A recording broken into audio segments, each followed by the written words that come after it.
start off, we'll do another member spotlight. It's something that we started, I think, last meeting. We just wanted tribes to start getting to know tribes, and we try and fit in 2 of these per meeting moving forward. So our second member spotlight is a new member, the Kootenai Tribe of Idaho, and I want to bring up Tom Turpin.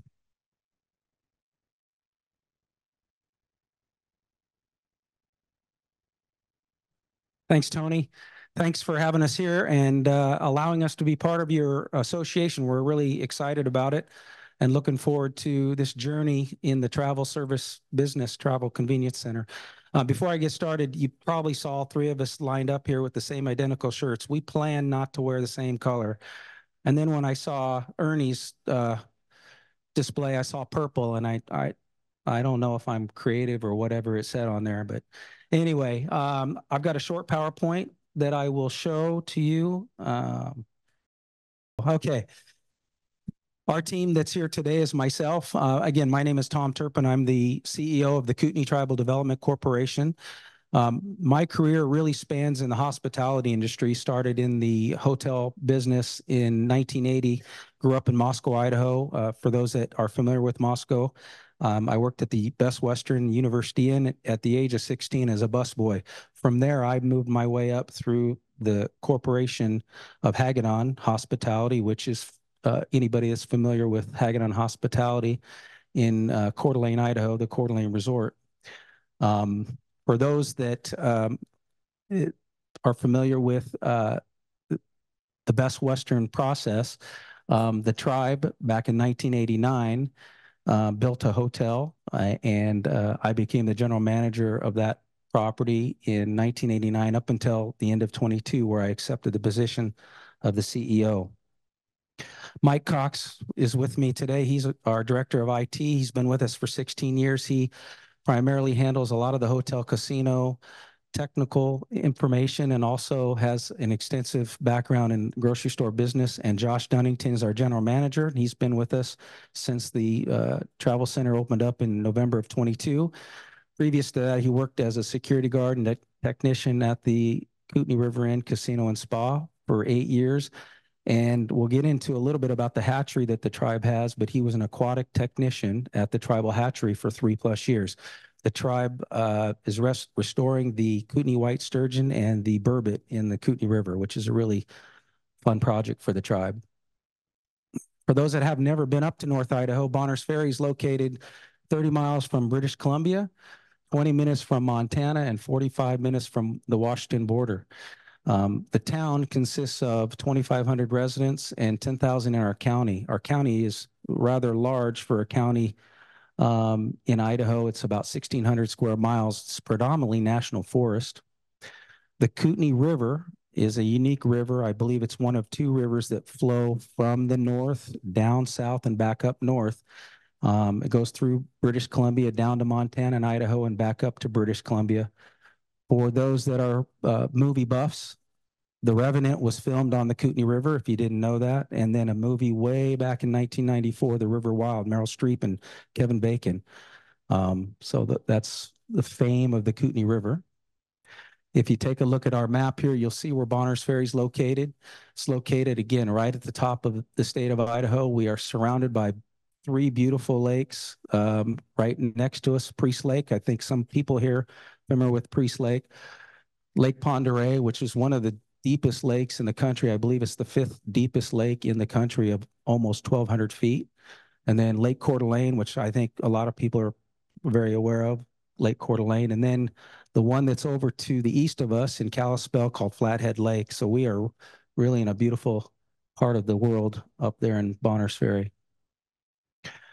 The history of the Kootenai tribe is a very interesting history. They are located in what they call Tanaka territory, which is the Indian term for Kootenai. And we are in northern Idaho, northwestern Montana, southeastern British Columbia, and southwestern Alberta. When the borders were established, the Kootenays were separated, not only by the U.S.-Canadian border, but also the borders of Idaho and Montana. We are in the further northwest part of Idaho, and we are one of 6 bands within the Kootenai tribe. So there's 1 in Montana, 1 in Idaho, and 4 up in Canada. In the early 70s, the Kootenai tribe was a very small tribe of 70 adults, and the reservation consists of about 2,000 acres for the Kootenai tribe. Again, a very small tribe, very small footprint.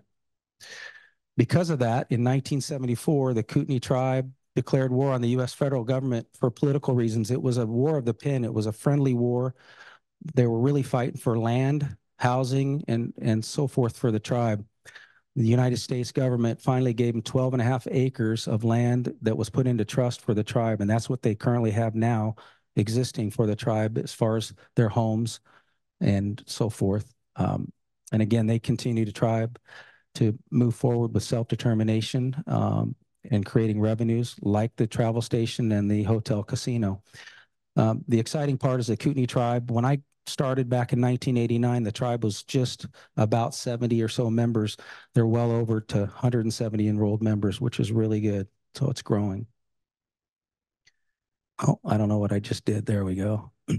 Economic growth for the tribe. Again, in 1986, tribal leadership established a hospitality hotel in northern Idaho along the banks of the Kootenai River. Again, Hagedon Hospitality was selected to assist the tribe in this venture, and Best Western was the chosen hotel chain. The new hotel was open to the public, originally consisting of 47 rooms and a restaurant and a pool. In 1993, Idaho, along with a lot of the other states, got into the venture of gaming.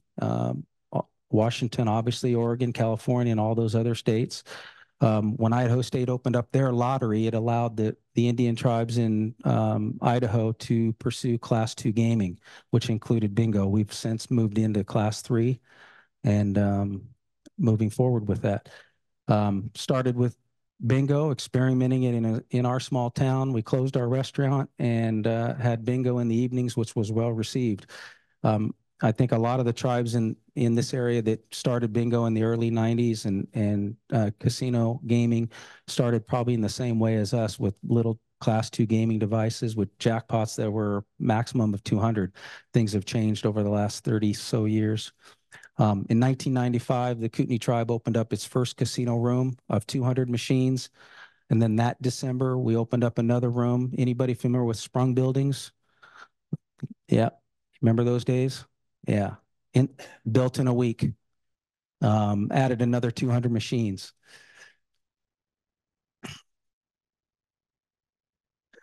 This is a photo of the Best Western Kootenai River Inn Casino and Spa. Again, it's a facility that opened up with 47 rooms. We currently have 101 rooms. We've expanded since the opening due to the casino gaming. This is another photo of the Kootenai River with the river view. All of our rooms, original rooms, and our second phase addition all have river view rooms. And of course, the beautiful mountain scenery in the background. Photo of our lobby,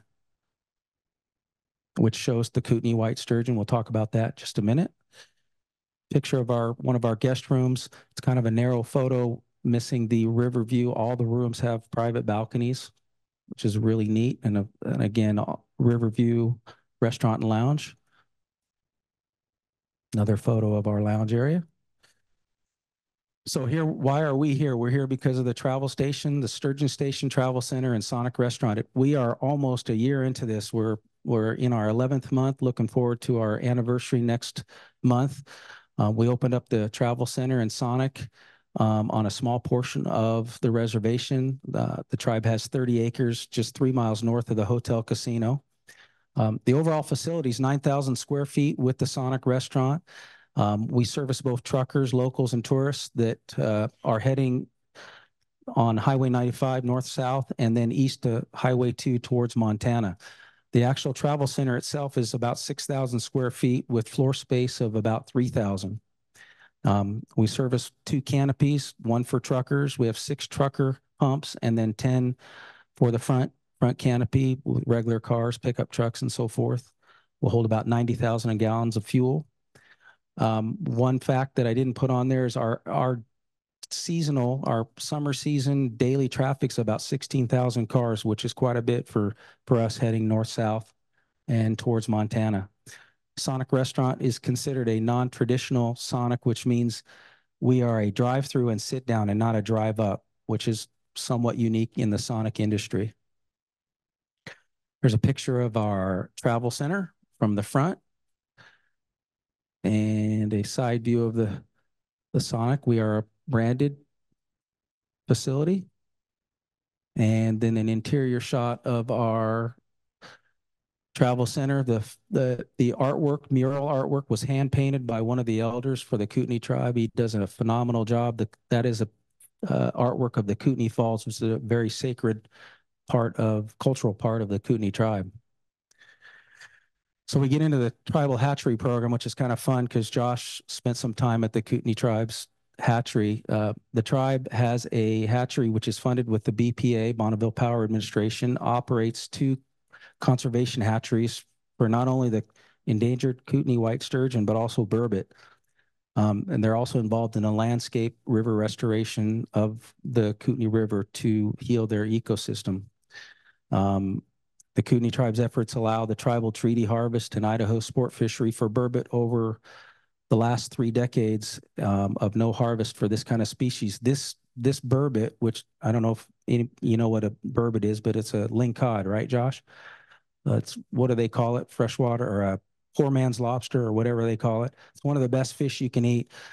Josh spent a lot of time in the hatchery. I asked him when I was doing this, they used to take him out fishing, and I think the largest fish you caught was a 7-footer, about 300 pounds, around 200. Okay. And how many hours did it take? Oh, 20 minutes. Okay. I thought you meant several hours. But it's an incredible, if you've never seen them, they're an incredible fish. The overall impact of the tribe in our small community, we are one of the largest employers in Boundary County. Combined, we're about 350 overall employees for the Kootenai Tribal Government and the Kootenai Tribal Development Corporation, with about $9 million in annual payroll. So we're a rather large impact for a small community. That's all I have. I'm sure open for questions, and thank you for your time.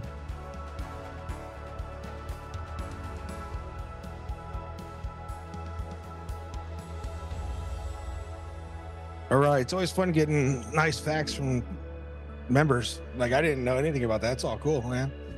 Yeah, especially being on the river like that.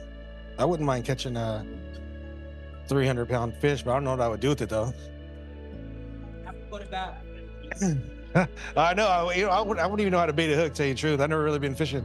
So